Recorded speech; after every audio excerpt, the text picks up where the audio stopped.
Good morning, guys. Hope everyone is doing well, and I hope everyone is excited about this Autel release. I know I am. I couldn't kind of almost sleep.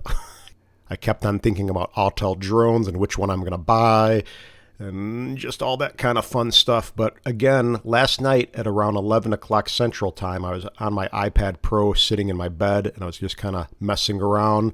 And I figured, why not go to the Autel site? I knew the release, so the announcement was going to be on the 28th.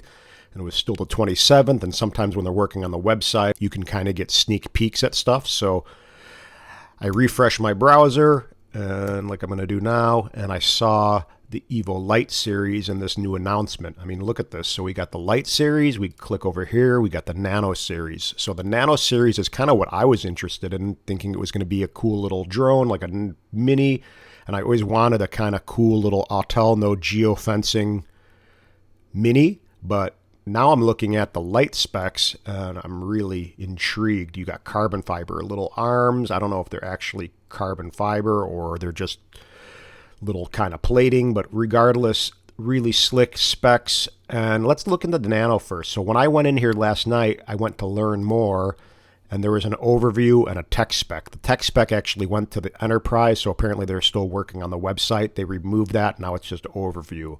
So the Nano series is going to be comparable to a Mini at 249 grams. So that's kind of the most familiar thing we're all kind of used to is the DJI Mini and Mini 2. And the Nano Plus is going to be the little bit more expensive one. That's going to be $799. And this is going to have a 1 and 1.28 inch sensor with an aperture f1.9. So this is going to be smaller than a 1-inch sensor. If you want a 1-inch sensor, you're going to need to go to the Lite Plus drone. But still, for a little mini 249 drone, this thing's pretty darn capable. So it's going to give you a little bit larger 50 megapixel photos. I don't know how it's going to do that, if it's actually going to be just a straight 50 megapixel photo, or if it's going to do something comparable to the Mavic Air 2.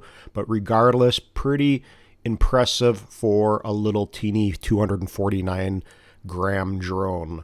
So the Nano is going to have a 48 megapixel camera and 4K 30 frame per second. It doesn't really say anything, which is kind of annoying and a little bit confusing. I wish they would have a spec kind of layout of all four drones side by side, because it doesn't say anything regarding the video for the Nano Plus, at least that I can see on their website. So the website kind of needs a little bit of improving on a couple of these things, but regardless of that, so the Nano has a half-inch sensor, again, comparable to a Mavic Air 2, and again, the Nano Plus is going to be just a little bit larger in regards to the sensor, but not a 1-inch sensor.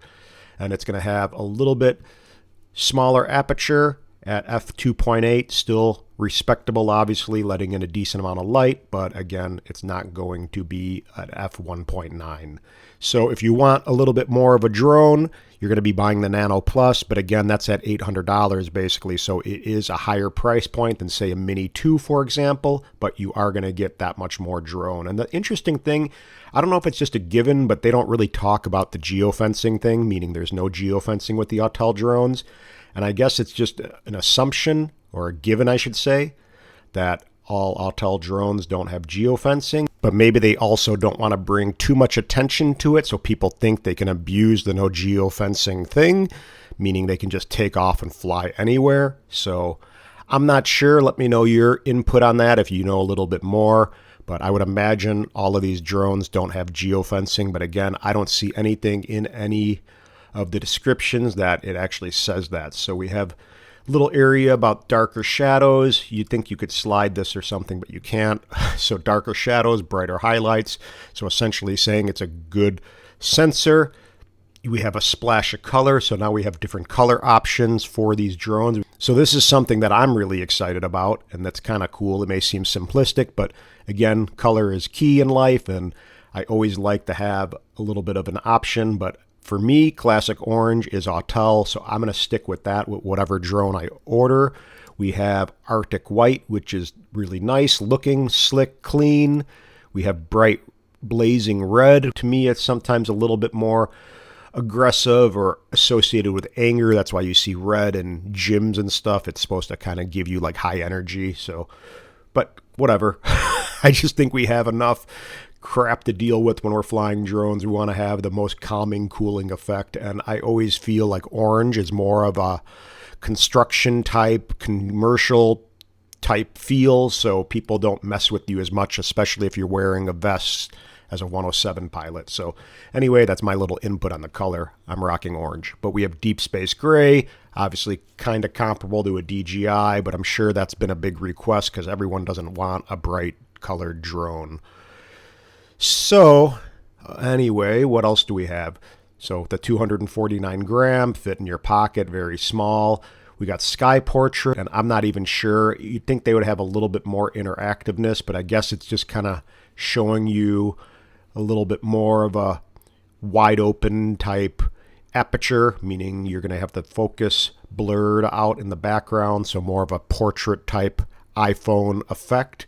So kind of cool, whatever, not that big of a deal for me. I would be more concerned with the image quality and with what you can shoot video at. We have master subject tracking, which I don't really utilize a lot at all. They really don't have a lot on it. So hopefully it's improved upon, because the Evo 2 Pro I don't use, but it doesn't really work well. So whatever, this means really not a lot to me. It's not a deal breaker. Cinematic shots with a single click. So we have something comparable to DJI. So we have flick, rocket. You would think it would kind of give you a little video animation of something, but it's not. Fade away and orbit. So as I said, it'd be nice on this website if you clicked it and it showed actually what the orbit did with this, what the fadeaway did. Obviously, it's similar to DJI, but not everyone knows this. And we have Movie Master, quick and easy movies. So this is something kind of comparable to the beginner drone stuff that DJI has. I don't really use this at all, so not super big deal for me. Fly free, no lags, no limits. Is that supposed to be a space? I don't know. So maybe, again, Autel is still kind of working on their website, but I would imagine fly free, no lags, no limit. Fly farther while maintaining crisp, clear visuals with Autel Skylink. So that's their new transmission system. They're saying 6.2 miles with the Nano, and should be pretty amazing. I mean, I have no real issue with any of my Autel drones, which is only the Autel Evo 2 Pro for now. But so for me, it's pretty rock solid. So I imagine this is going to be just that much better. So that's cool. And we have a new app supposedly, which is going to be the Autel Sky app. I kind of thought it was interesting because we have DJI Fly app. Autel now has the Sky app. Yep, they rhyme, and kind of playing off each other, I would imagine. But regardless, I'm hoping the app is kind of a new, cleaned up, simplified version of the Autel Explorer app, because the Autel Explorer app to me is not really that amazing, and it could have been improved upon, and hopefully it is now improved upon. The Fly app I kind of didn't dig after the Go 4 app for DJI kind of comparison, but I actually really learned to like the Fly app and its simplicity, so I'm hoping the Autel Sky app is comparable to that. We have sonar sound, hear everything. So again, this is kind of like weird how you can't even see sound with the white drone, but hopefully they're working on the website a little bit and fine-tuning this. But sonar sound, hear everything. So you can apparently record ambient sound and voices on the ground through remote controller. A little feature that's kind of new, and see if that actually is something that you can get into and actually is cool. So we'll see what people come up with and create with that. But sonar sound is something that's going to be a little microphone basically built into your remote. We got a new remote design, which actually looks pretty cool. It looks simple, solid. You know, it looks like the handles aren't movable, so I just like how it's all pretty solid built. Here, let's go into really quickly. I'm going to go over here, develop page sources, and we're going to sneak in their images. And let's look at the images. No, no, no. Where is this image? Oop, no, no, no. Where are you, remote? There's the remote. No. Let's see. Let's bring this guy in to Photoshop. Let's just take a look at it. So image resources, it's kind of sneaking around and pulling the images off the site. But we can get a clearer look at the remote, and I see a pause button here. Obviously we have the sticks. I don't know if this is a power button, but we have the LED showing that it's on. I would imagine it's USB-C. I'm not positive, but again, little lightning connector. We have this solid kind of clamp for the phones, and just looks like a nice clean design. I don't know if this folds down or back, but it looks like it would fold onto itself possibly to cover this, but we shall see. But anyway, looks pretty slick. I'm excited to see it. I like the size of it, and it looks like it's something that's easy to fly with, so we shall see, as I said. So let's get back into this guy, get rid of the page resources, and we got obstacle avoidance, we have more battery, more time. So essentially, this little battery gives you 28 minutes, so pretty darn solid. This is for the Nano series, but now we have the Lite series. Let's talk about that a teeny bit. So we're going to go over, which I didn't even think I was going to be into, honestly, but let's go into the Lite series. So the Lite series, and as you saw that before, here, let me go back. So we have the Nano series, which is essentially the smallest, more affordable type beginner drone. We got the Lite series, which is the entry level into the Pro lineup. So we have the Evo 2 Pro, which obviously we know is a really solid drone. I have the Evo 2 Pro 6K. So you kind of see where they're kind of going with this whole thing. They're coming out with a nice series of drones, which covers all levels of flying. So we're going to go into the Lite series, and let's take a peek at these. So these things look beautiful.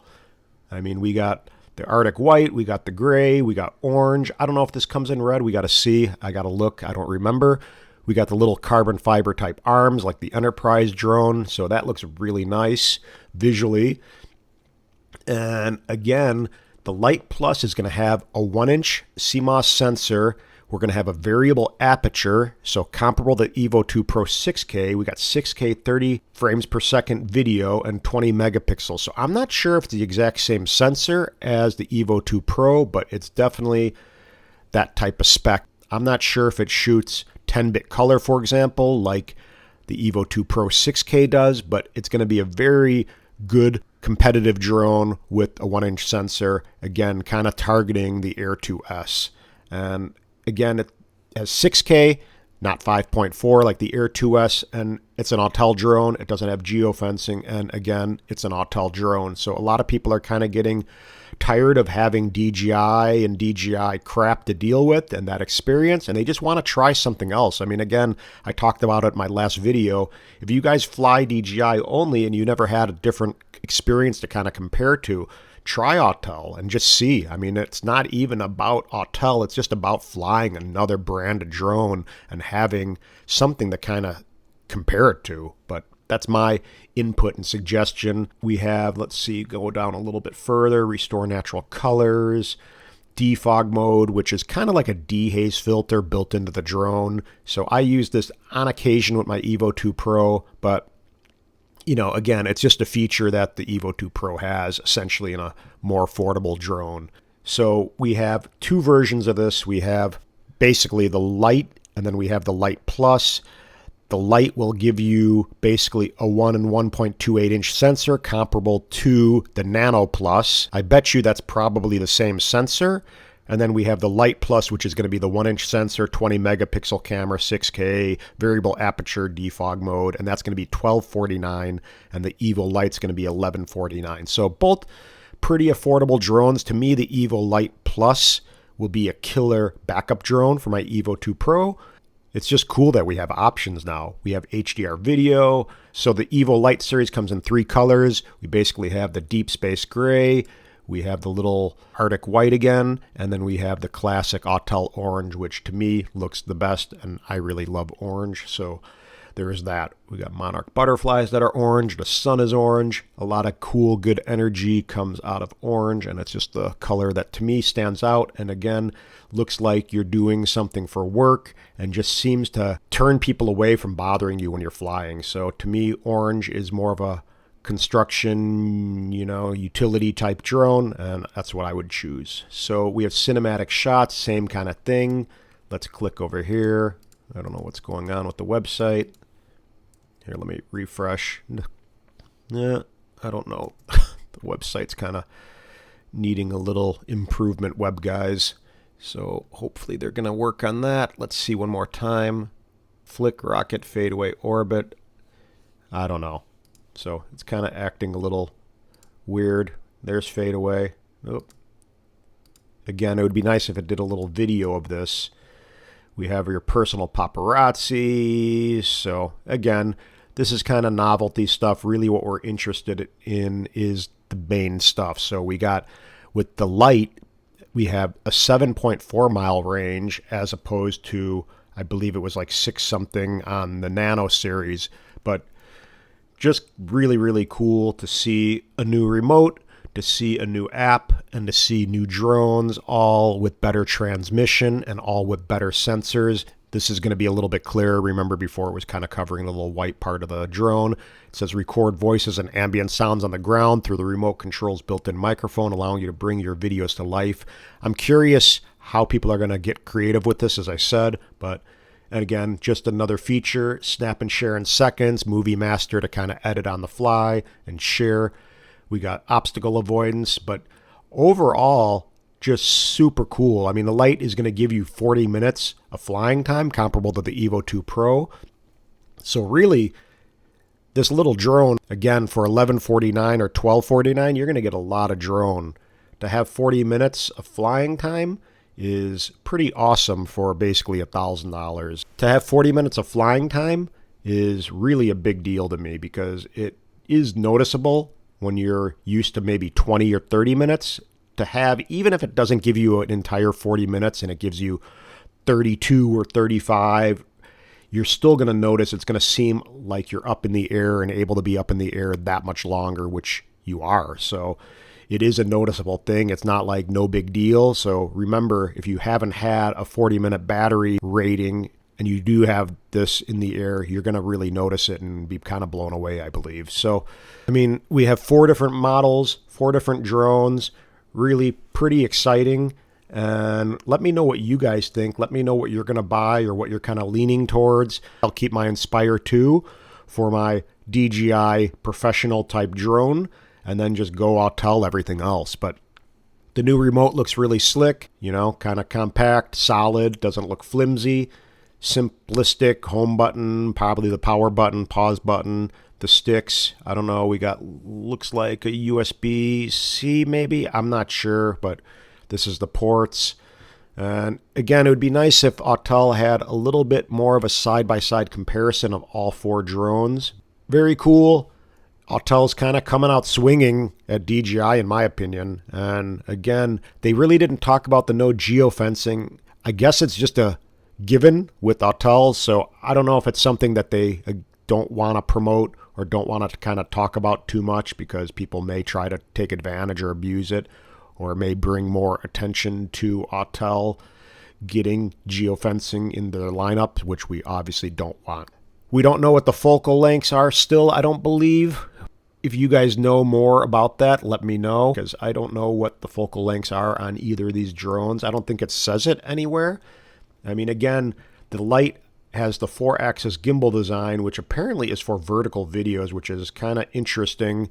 I guess people who are doing TikTok or social media content, but I don't know. I'm not a big vertical video shooter based on no vertical video TVs.